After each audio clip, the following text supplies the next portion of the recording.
السلام عليكم ورحمة الله. الحمد لله رب العالمين والصلاة والسلام على أشرف المرسلين نبينا محمد وعلى آله وصحبه أجمعين.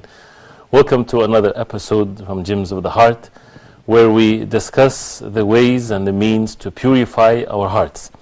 And purification of our hearts and purification of our soul is one of the job of the messengers of Allah. One of the purpose of our life, to worship Allah subhanahu wa ta'ala, and the worship of Allah subhanahu wa ta'ala can never be attained unless a person purify his heart. So this heart, as if it's a container, which is a container. So how can this container to be always filled with what is pure and what is good? And what is pure and what is good? And it has to be filled. Either it's filled with what is pure and good, or it's filled with impurities. And that's basically the job of our life. To fill this heart with the words of Allah, the Quran, matters of goodness, matters of knowledge. Actions affect our hearts, whether it's good or bad. And to avoid anything that is evil that can enter into our hearts from our ears, from our eyes, from what we hear, what we see, what we read, our actions with our different parts of our bodies, our actions done by our hearts, the belief in the heart. That's why we started with the most important thing, and that is the belief in the heart. That's either contaminate the heart totally, and when it comes to matters of disbelief and so on, or it's the foundation and the ground foundation for purification of the heart, is for the heart to have the sound belief. And when many people, they think about matters of belief as just some points of belief that has no effect to it in the heart. No, we have to look beyond this. The belief in Allah subhanahu wa ta'ala is the joy of this life. It purifies the heart. The proper belief purify our hearts. And the opposite of that, the deviant beliefs, contaminate our hearts. And we have to purify ourselves. And that's why we have to have the proper belief in all aspects of matters of Al-Iman.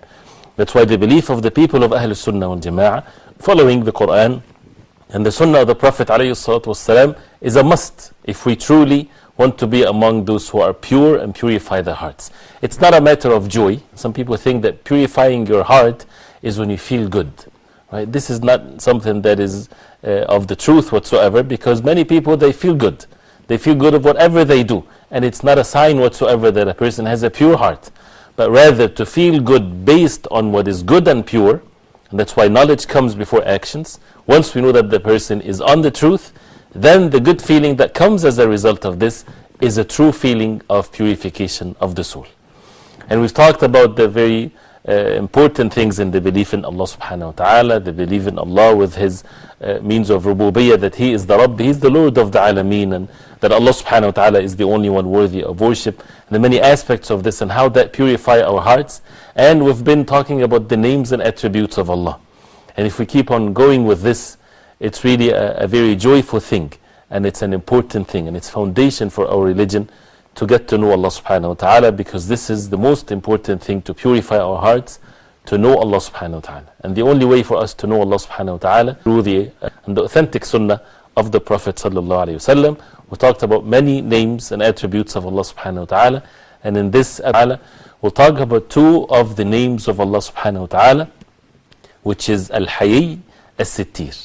That Allah subhanahu wa ta'ala is Al-Hayiy, Al-Sitteer. Al-Hayiy means the modest, or the most modest. And again, the translation will explain, inshallah, because the translation is very limited to the true meaning of the word and the attribute of Al-Haya. So the most modest, and Al-Sitteer, the concealer, or comes from concealing the faults, concealing the evil, as we will explain, inshallah ta'ala. So what are these two names of Allah subhanahu wa ta'ala? Why are they two names of Allah? Because this is something that is mentioned in the hadith of the Prophet ﷺ, and it becomes an obligation for us to worship Allah subhanahu wa ta'ala by knowing these names of Allah subhanahu wa ta'ala. And some of the names of Allah, only Allah subhanahu wa ta'ala is ordered to have these names and these attributes. Of course, all the names of Allah, nothing is the like of Allah, no resemblance whatsoever, no similarities whatsoever between Allah and His creation. But some of the names of Allah subhanahu wa ta'ala and the attributes of Allah, we as human beings, in the level of deficiencies that we have, we are ordered to have also some of these attributes in our level as human beings, in our levels of creation of Allah. So we are ordered also to have modesty, to have haya, to have shyness, to have modesty with the proper meaning of it. And we're also ordered to conceal the faults of others that brings what is good, not the quality that brings evil, and not to conceal the crimes of the criminals and so on, but rather to conceal the faults, that by concealing the faults of others, that brings all kinds of goodness. And this is the entire religion of Islam, brings what is good. So let's talk about this inshallah ta'ala, and also with your contributions and things of that nature, inshallah, we can all benefit. And that's the purpose of this, of how can we really affect our hearts with these names of and attributes of Allah subhanahu wa ta'ala. The Prophet ﷺ, he mentioned these two names together in more than one narration. And when we talk about modesty or shyness, the first thing that comes into our mind when a person is basically not exposing oneself in a bad way. And we know as human beings, this characteristics of Al-Hayiy or modesty or shyness is when a person feel different than they feel of being instead of relaxed or instead of being oneself. You know, when you're with your family, when you're informal with the closest ones, you know, usually there's no shyness in that sense, that how human beings understand it. They act in their normal way and behavior and so on. But if you meet someone for the first time, especially if that person is being a person of status or something that you like so much and so on, you would find the people of good quality, they have shyness. So this feeling that a person gets that prevents the person from doing what is evil, that's what is the meaning of shyness. And human beings, they have different views of shyness. Some of them, they say it's a bad thing. Don't be shy. And we hear that all the time for people to say to young children or to grown-ups, don't be shy, don't be shy. It depends on the context of things. If shyness prevents a person from learning the truth, from seeking the truth, that's a bad quality. But if shyness makes the person always do what is good, it's one of the great qualities. And as the Prophet ﷺ, he said, لِكُلِّ دِينٍ خُلُقًا, for every religion there is manner. And the khuluq, the manner of the deen of Islam, is Al-Hayiy. If you can give one name, one manner to the Muslims or to a Muslim, right, as the Prophet ﷺ basically saying this, that the manner of this religion of Islam is Al-Hayiy. So that means we as Muslims, we're supposed to have this shyness, this modesty. And this is something that is seen all over the world. Even many are being, they would attack Muslims just because of the fact that they are modest. And they want to live a life of modesty, a life of shyness, good shyness. And that's basically, again, one of the names of Allah subhanahu wa ta'ala, that Allah subhanahu wa ta'ala is Hayiy. How to understand this? Because we're talking about Allah subhanahu wa ta'ala and His names and attributes. The Prophet ﷺ, one time, and this hadith is reported by Imam in Sunan Abi Dawood, where the Prophet ﷺ, he saw a man, and he was basically taking a shower in the openness like this, without wearing or without covering himself. So the Prophet ﷺ, when he saw this disturbing scene, he ascended onto the minbar, onto the pulpit, and he praised Allah subhanahu wa ta'ala. The Prophet ﷺ addressed the people. Something major happened. Someone is just taking a shower, cleaning himself in the openness like this without having proper clothing on. So the Prophet ﷺ, to see how important these things and how people, they sometimes choose to take their clothes off and be in public like this, or beaches or whatever there is. The Prophet ﷺ went and he addressed the Muslims, and he stood on the pulpit ﷺ, praising Allah subhanahu wa ta'ala. And then he said ﷺ, Inna Allah azza wa jal Hayiyyun Sitteer. Allah subhanahu wa ta'ala, Hayiyyun Sitteer. The two names are mentioned. Allah subhanahu wa ta'ala is Hayiy. He's the most modest, subhanahu wa ta'ala. Sitteer, He conceals the fault of others, conceal. Yuhibbul Hayaa wa Satr. Allah subhanahu wa ta'ala love Al-Hayaa, love modesty, and love As-Satr, love to conceal and to cover. He loves for you to cover your awrah, to cover your parts that are ordered to be covered, to cover your own evenness or whatever there is. Right? فَإِذَا اغْتَسَلَ أَحَدُكُمْ فَلْيَسْتَتِرْ. Then the Prophet ﷺ said, if one of you اغتسل, taking a shower, he should yastatir, the same word. He should conceal himself. He should cover himself. Cover himself from the eyes of others. Don't do that in front of the people. Don't expose yourself in front of the people in such a way. And that's the one of the major difference between human beings and animals.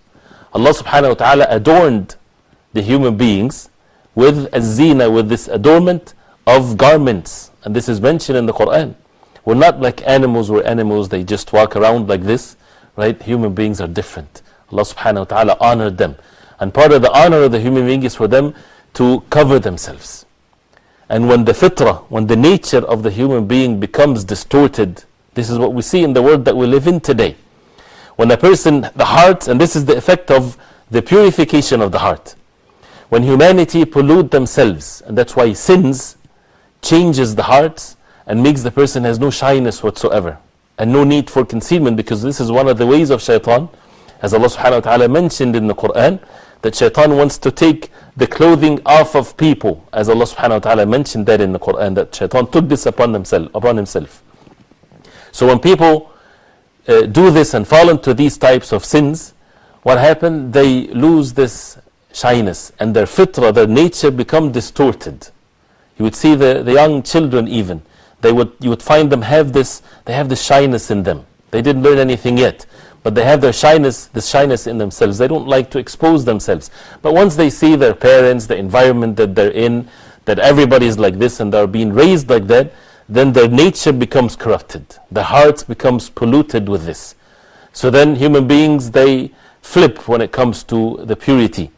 And they would see the pure as bad and evil, and they would see the impure as good and righteous and so on. So they would see someone covered in the way that Allah subhanahu wa ta'ala ordered, as being strict, as being whatever there is, the names that are being called. And when they see someone exposing one's awrah and what Allah subhanahu wa ta'ala ordered us to cover and so on, they would look at that person as someone that is liberal, someone that is intellect, someone of reason.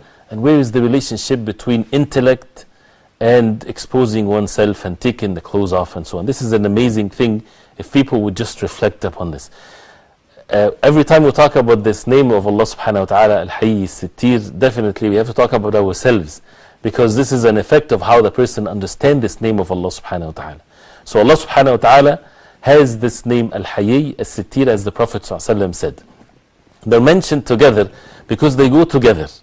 Allah subhanahu wa ta'ala is Hayiy, means, as it's explained also in another hadith of the Prophet ﷺ, that Allah subhanahu wa ta'ala is Hayiy, is modest, is shy, that a slave of Allah would raise his hand and making dua to Allah subhanahu wa ta'ala, asking Allah subhanahu wa ta'ala, and Allah subhanahu wa ta'ala would reject and not accept his dua. Allah subhanahu wa ta'ala is the most shy.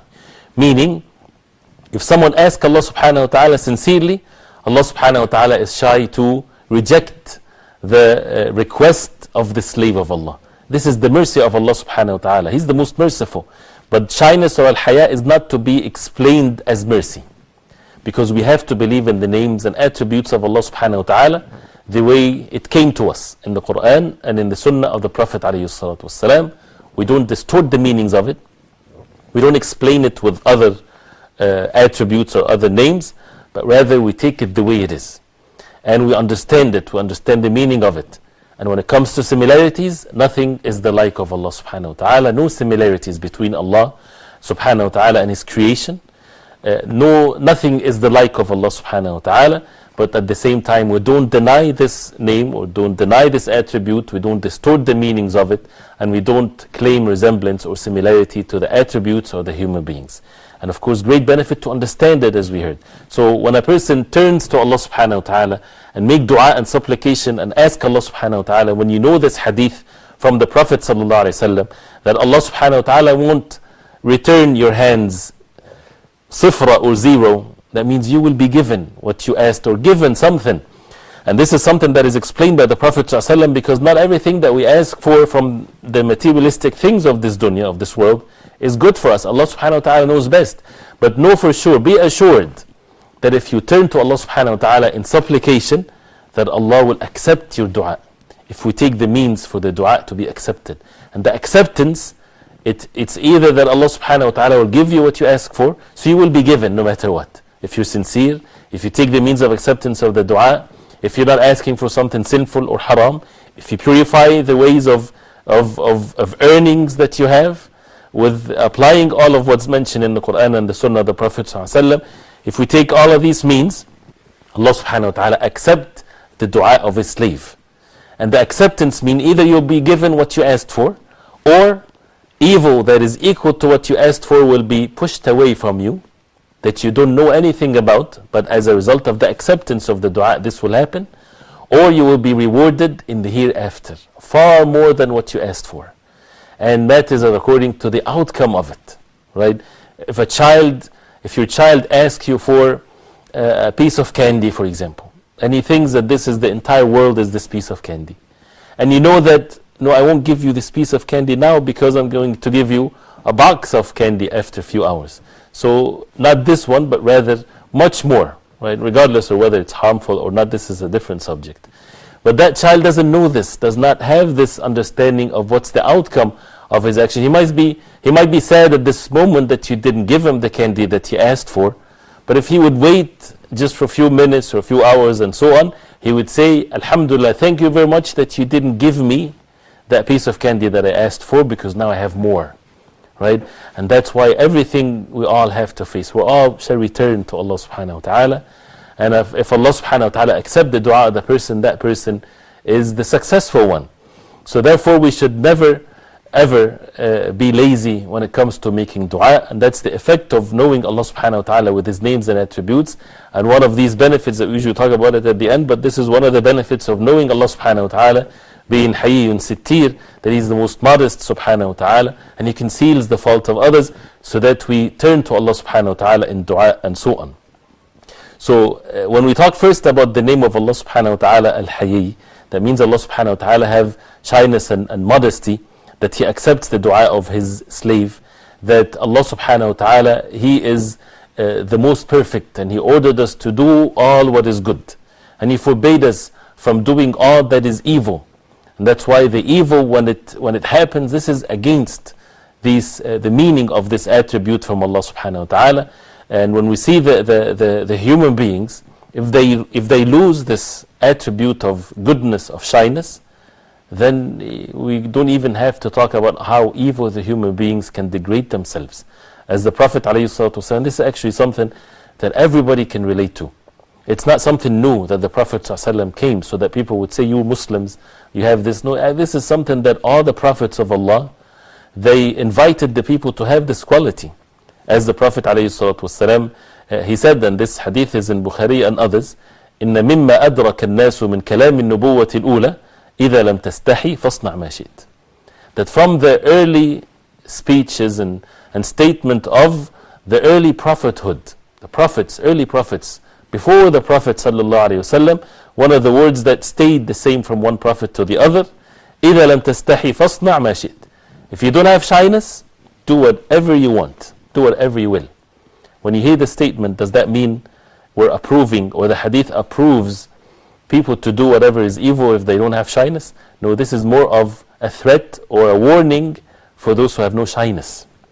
If you don't have shyness, nothing will work for you. No admonition, no advice, nothing would work if a person doesn't have shyness. So if a person has shyness, which is the ground of all goodness in one's behavior and one's action, then a person can receive matters of goodness, and he will be able to understand it well and act according to it. Well, people have no shyness. Basically, the heart is like a dead heart. They don't get affected by the nice words, by the words of Allah subhanahu wa ta'ala. That's why it's important to raise our children to be shy. What if a person was raised not to be shy? What should that person do? If you embrace the deen of Allah, if you follow the orders of Allah and the way of the Prophet sallallahu alaihi wasallam, if you're obedient to Allah and away from sins, you would find the shyness is developed in your own self. And this is something that is very clear to many men and women. You would find, for example, a woman that was not a Muslim, and she does not wear hijab, and she has no shyness whatsoever, and so on. And then Allah subhanahu wa ta'ala guided her, and she embraces the deen of Islam, and she wears the hijab, right? After some time, she would find herself, this shyness is a norm in her life. Not something that she has to go out of her way to be shy. She becomes shy, even though she wasn't before. So this is something that can be earned, so that nobody would say this person is shy and he's going to stay as shy. till the rest of his life, and this person has no shyness, so you cannot really change them. No, this is something that can change in ourselves. We can change.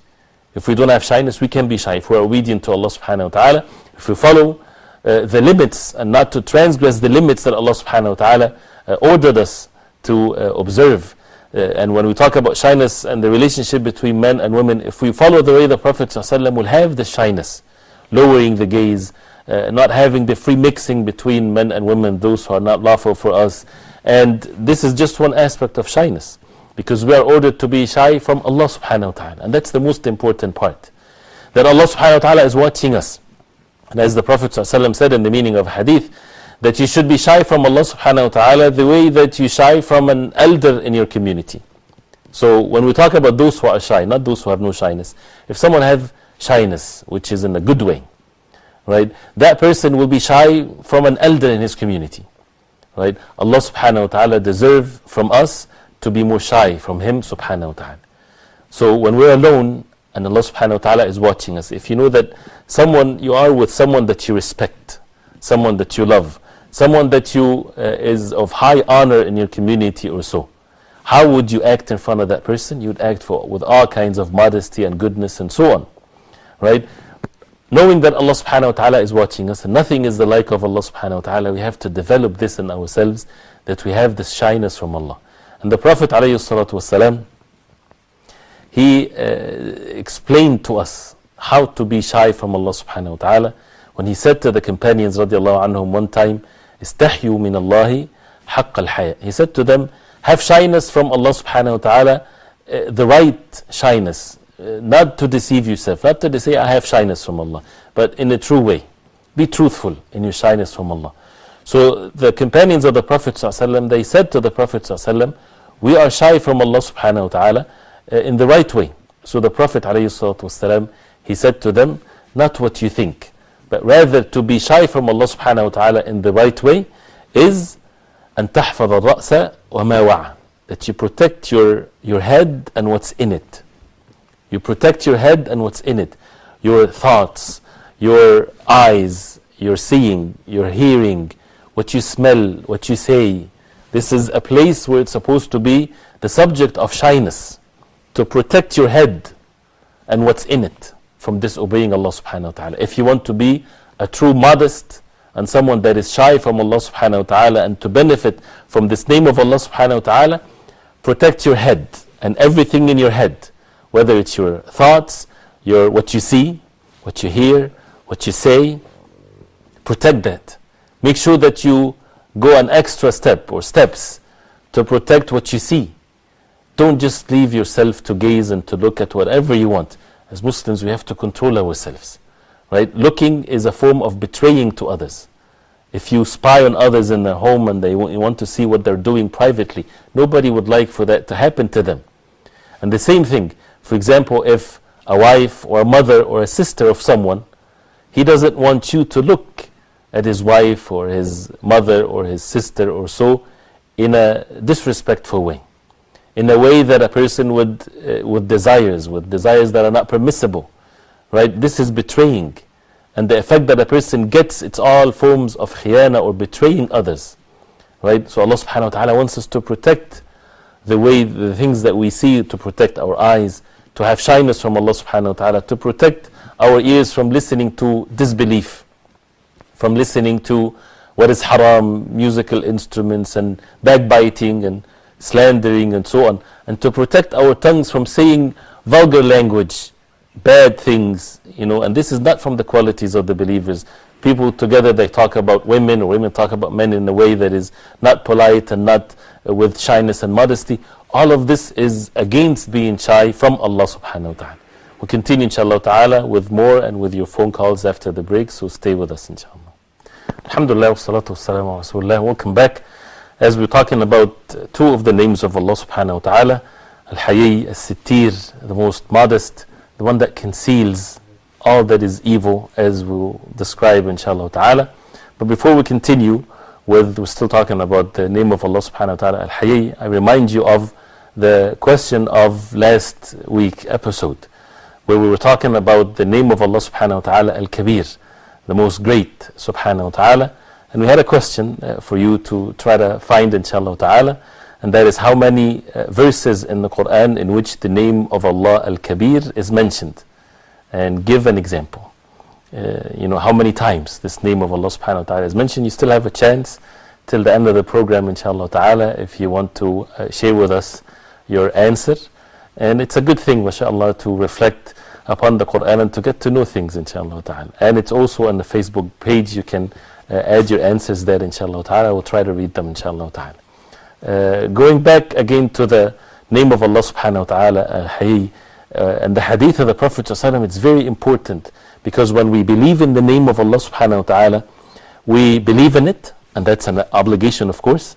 And also we have to use that name of how to worship Allah with that name. Like if, for example, if we talk about Allah being Al-Razzaq, the provider, how to worship Allah subhanahu wa ta'ala with the belief in that name, you won't commit sins as a result of believing in that name when it comes to seeking provisions, because you know that Allah is the provider. So you take the halal means as a practical example to this, right? Because you have the proper belief that nobody provides except Allah subhanahu wa ta'ala. So here, for example, the name Al-Hayiy, Allah subhanahu wa ta'ala is the most modest. So the way to worship Allah subhanahu wa ta'ala by believing in that name, and we talked about the proper belief in it, is to act accordingly, is to worship Allah subhanahu wa ta'ala with this characteristic of Al-Hayy, to be modest yourself. Because Allah subhanahu wa ta'ala, as the Prophet ﷺ said, Allah subhanahu wa ta'ala Hayyun Sitteer, He is the most modest, He is the one that conceals, and He yuhibbul haya wa satr. That as a result of that, Allah subhanahu wa ta'ala love Al-Hayy, love modesty. And He love as-satr, to conceal one's awra parts, one's faults and other faults and so on. So if you pay attention to other human beings, many of them, they don't love Al-Hayy. They don't love as-satr. They don't love modesty. They don't love to conceal one's parts and faults and so on. They expose. The life that we live in, the norm of it, that everything becomes exposed. You see the media and things like this. Anybody that has the slightest fault, they want to expose it or so. Allah subhanahu wa ta'ala love for us to be modest, and love for us to conceal the fault of our brothers and sisters and so on. So who are we going to then worship with the name of Allah subhanahu wa ta'ala, Al-Hayiy Sitteer? So it has a great effect in our life and our hearts, and to purify our souls by having the proper belief. Going back to this hadith, which is because it's very important, that the Prophet ﷺ, when he said to the companions radiallahu anhum, istahyu min Allahi haqq al-haya, have shyness from Allah subhanahu wa ta'ala in the right way, because anybody can claim otherwise. They said, O Prophet of Allah, inna nastahi, walhamdulillah, we have shyness from Allah, and by the praise of Allah subhanahu wa ta'ala. The Prophet ﷺ said, laysa dhak, this is not what you think is the proper shyness, but rather it's a truthfulness in your shyness. وَلَكِنَّ الْإِسْتِحْيَاء وَالْحَيَاء مِنَ اللَّهِ حَقَّ الْحَيَاء, to truthfully have shyness from Allah subhanahu wa ta'ala, that أَن تَحْفَظَ الرَّأْسَ وَمَا وَعَى, that you protect your head and what's in it, your eyes, your ears, your tongue, the thoughts that comes into you and so on. وَالْبَطْنَ وَمَا حَوَى, and you protect and you guard your inside, your stomach, your guts, your inside and what's in it. That means what you eat, what goes into your stomach, what you drink. This is part of being shy from Allah subhanahu wa ta'ala, to make sure that you eat what is halal, what is permissible. Stay away from what is haram. Whether it's in itself is haram, like eating pork and the like of this, or drinking intoxications, or earning haram and you would use this to eat and to drink. So part of being shy from Allah subhanahu wa ta'ala, worshipping Allah subhanahu wa ta'ala, believing in the name of Allah subhanahu wa ta'ala that He is the most modest, is that we protect and guard what goes into our stomach from what Allah subhanahu wa ta'ala permitted and so on. And more, the Prophet ﷺ said, وَلْتَذْكُرِ الْمَوْتَ وَالْبِلَى, if you want to be shy from Allah subhanahu wa ta'ala, remember death and decaying after death. Remember it. Don't be forgetful about death, because we all shall meet this moment. We all have to die. So always remember death, so that you continue to be shy from Allah subhanahu wa ta'ala, that you will return to Allah subhanahu wa ta'ala, and that you will be decayed on earth. When you're buried, you dissolve in the earth. So you're not that great if you think of arrogance and so on. Be shy. Be shy from Allah subhanahu wa ta'ala, that this is how you're going to be after you die. Remember death and al-bila, as the Prophet ﷺ said. And then a very strong statement from the Prophet ﷺ, he said, وَمَنْ أَرَادَ الْآخِرَةَ تَرَكَ زِينَةَ الدُّنْيَا. And whoever yearns and wants the hereafter, he should leave the adornment of this life. He did not say to leave this life, but to leave the adornment of it. You know, the zina or the adornment has not really a job for whatever is adorned. Like, for example, if you have a box that you keep in it your clothing or storage or whatever there is, the job of the box is to save things in it. The adornment and the things that decorates the box has no job to it whatsoever, right? So the zina is the things that has no benefit to us. So a person wants to reach this level, to be concerned about the functionality of things, what's benefiting us, not to be trapped into the adornment of things. This is not going to benefit us, but rather worry about what is benefiting or what's harmful, to stay away from it.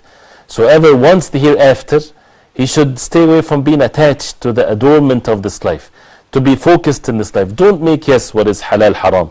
Don't forbid what Allah subhanahu wa ta'ala made it permissible for you. We all like to have things that looks good and so on and so forth, but don't be attached to this, but rather to be attached to the hereafter. Then the Prophet ﷺ said, فَمَنْ فَعَلَ ذَلِكَ فَقَدْ اسْتَحْيَا مِنَ اللَّهِ حَقَّ الْحَيَاءِ. Whoever does this, he is truly have the shyness from Allah subhanahu wa ta'ala in the right way. And this hadith is reported by Imam At-Tirmidhi rahimahullah. So the Prophet ﷺ here in this hadith explained to us how to have shyness from Allah subhanahu wa ta'ala the right way, to protect and remember these things, to protect your head and what's in it, and to protect your stomach and what's in it, and to remember death and the decaying of one's body after death. And whoever, the four things, and the fourth thing is to whoever wants the hereafter, he should leave the adornment of this life. There are many hadith of the Prophet ﷺ, and it shows the importance of shyness and modesty in our religion, because Allah subhanahu wa ta'ala is Hayiy. When we think about that attribute of Allah subhanahu wa ta'ala, as the ulama, they say, Allah subhanahu wa ta'ala is the only creator. He's the only sustainer. He's the only one to be worshipped. He's the only one that forgives the sins. He's the only one that would make you go to Jannah, or may Allah subhanahu wa ta'ala protect us, go to the hellfire.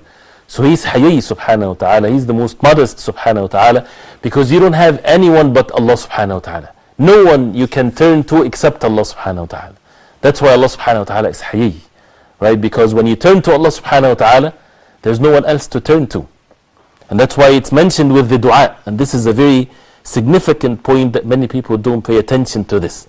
When we're making dua to Allah subhanahu wa ta'ala, do we make dua to Allah subhanahu wa ta'ala thinking or believing that other than Allah can help us? That negates the dua.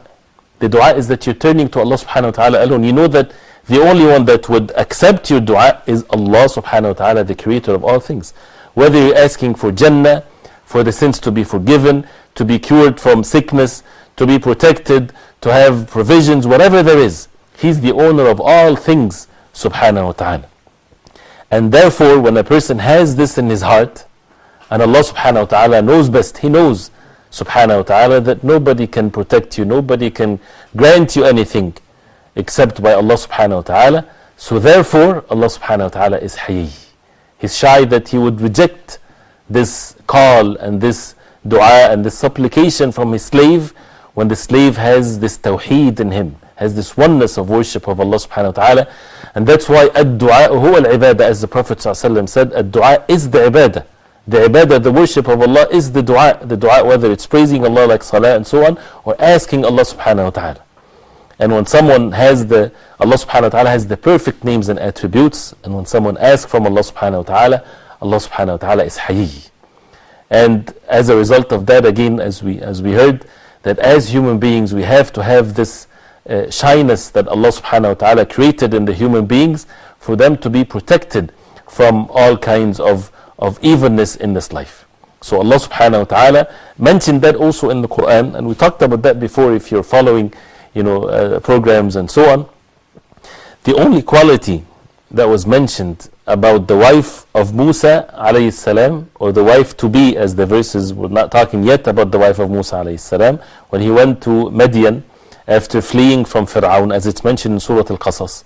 And he found the two women on the side because they could not get the water, because there were men there and they were away from them. And Musa alayhi salam helped them, and he lifted the rock and he gave water to them.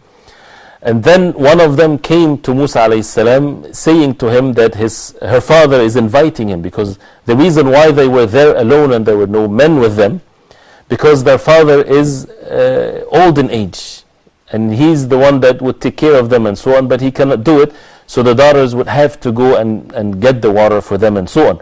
So the point here is, Allah subhanahu wa ta'ala said about this woman that later on became the wife of a prophet of Allah, one of the greatest prophets of Allah, Musa alayhi salam. Allah subhanahu wa ta'ala said about her, فَجَاءَتْهُ إِحْدَاهُمَا تَمْشِي عَلَى اسْتِحْيَاءٍ. She came walking to Musa alayhi salam عَلَى اسْتِحْيَاءٍ, in the state of guidance, or the state of shyness. She was not coming looking at Musa alayhi salam, talking to him like a man talking to another man, or a woman talking to another woman. She's coming walking with shyness. Such a beautiful description of how she was coming to Musa alayhi salam. That's why Umar radiallahu anhu, when he talked about this verse, he said, لَيْسَتْ سَلْفَعْ مِنَ الرِّجَالِ خَرَّاجَ وَاللَّاجَ. He said she was not like a Salfa means she's so brave when she talks to men. Bravery is a good thing, but for a woman to have this attitude of talking to men as if she's like a man and so on, she's not like this. She's not in and out from her house, going out whatever she wants, coming in whenever she wants. She lives her life, goes whatever places she goes to, deals with everybody, talks with everybody, go protesting and go raise her voice, and this is against being shy. And unfortunately, many of the Muslims today, even they praise women when they have this, they call it bravery, and she's this and that, which is against the deen of Islam. Women in Islam, they're supposed to be shy. They're supposed to be away from these context of things that make them away from shyness. Men are the ones that are supposed to be with the other ways of life and so on. But again, it's something for us to reflect. And Allah subhanahu wa ta'ala ordered not just men, but both men and women to have the shyness. But this is a very specific attribute and characteristics for women. Once she loses this, she loses all kinds of goodness. And this is what Allah subhanahu wa ta'ala wants from us as believers. And the Prophet sallallahu alaihi wasallam, he said that this shyness is part of our iman. Al-Hayiy min al-iman. Shyness is part of al-iman, wal-imanu fil jannah, and iman in Jannah. So if you want to be among the people of Jannah, then we have to have this shyness, as Allah subhanahu wa ta'ala is the most shy subhanahu wa ta'ala.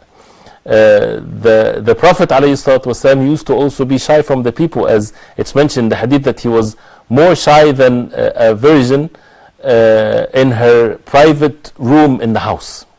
Someone that she's not mixed or no men and so on, she's very shy from men. So the Prophet ﷺ was more shy than this. And that would be seen in the face of the Prophet ﷺ when he's speaking to people and so on. Allah subhanahu wa ta'ala ordered the wives of the Prophet ﷺ and ordered the believing women that if they speak to someone, وَإِذَا سَأَلْتُمُوهُنَّ مَتَاعًا فَاسْأَلُوهُنَّ مِنْ وَرَاءِ حِجَابٍ, that if you speak to them from behind hijab, from behind a concealment, something that is concealing you. Why? Because this is more purer to your hearts and their hearts. So purifying our hearts is by having the shyness and modesty. It purifies the hearts. And when we claim that we have pure hearts, when we don't have shyness, we're basically opposing what Allah subhanahu wa ta'ala said. It doesn't work like this. For someone to have a pure heart, that person has to have shyness. Again, the word shyness can mean negativity, can mean something of weakness. So how can Allah subhanahu wa ta'ala be attributed such an attribute when we know that the attributes of Allah subhanahu wa ta'ala are the most perfect? And of course it's the most perfect. It does not refer to any weakness to Allah. That's why some of the deviant sects among Muslims, where they try to deny this attribute of Allah subhanahu wa ta'ala, because they think of it as something of weakness or deficient. Allah subhanahu wa ta'ala has the perfect names and attributes, and nothing is the like of Allah subhanahu wa ta'ala. It's the most perfect. Human beings, they have weakness, they have deficiencies, but Allah subhanahu wa ta'ala is the most perfect. And the attribute of shyness to a human being, to a Muslim, is not an attribute of weakness. We're not talking about the shyness that makes a person isolated from other human beings, or inward, and he does not really do anything, or does not do benefiting things for his own self. He brings harm to himself because of shyness. This is not what we're talking about. Shyness that brings all that is good and pushes away all that is harm, does not make the person do what is evil, and he doesn't care, and things of that nature. Also, Allah subhanahu wa ta'ala, as we said, because, and again this is brief, if we go on with the evidences in the Quran and the Sunnah of the Prophet sallallahu alaihi wasallam, we need many episodes for just this name of Allah subhanahu wa ta'ala. But the other name of Allah subhanahu wa ta'ala is Al-Sitteer. That Allah subhanahu wa ta'ala is Al-Sitteer, the one that conceals. Conceals what? Conceals our faults.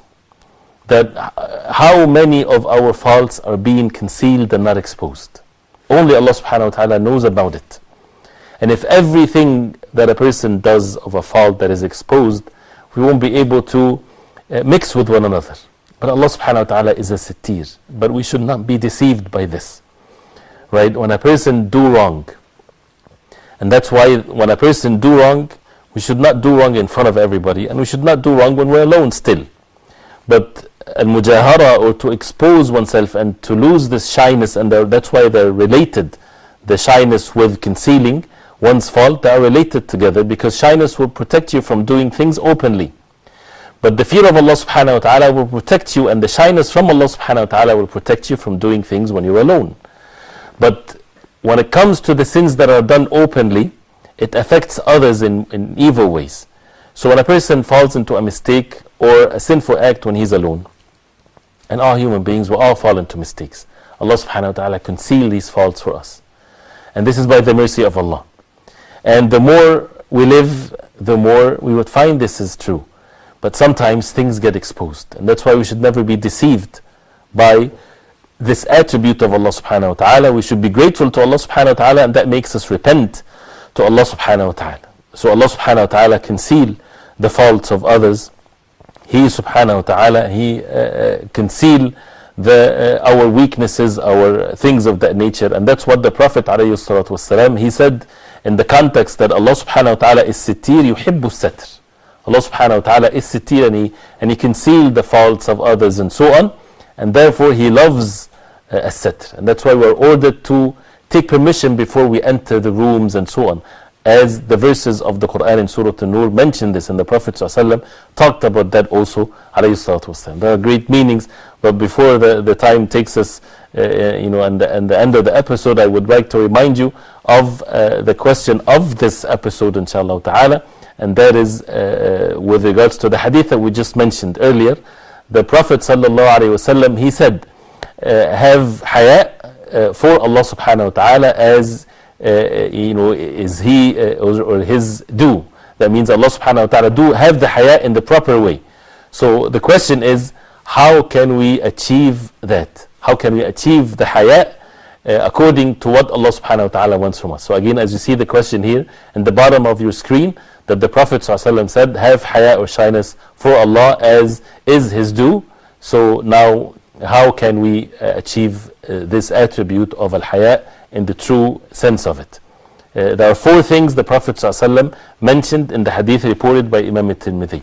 What are these four things that makes a person truly have shyness from Allah subhanahu wa ta'ala? We're running out of time, and in these types of episodes we're not really expected that we get to know everything about what is being mentioned. We just highlight something, and then it becomes your duty and our duty to explore more and to reflect upon these attributes of Allah subhanahu wa ta'ala, and to live with it for the rest of our life.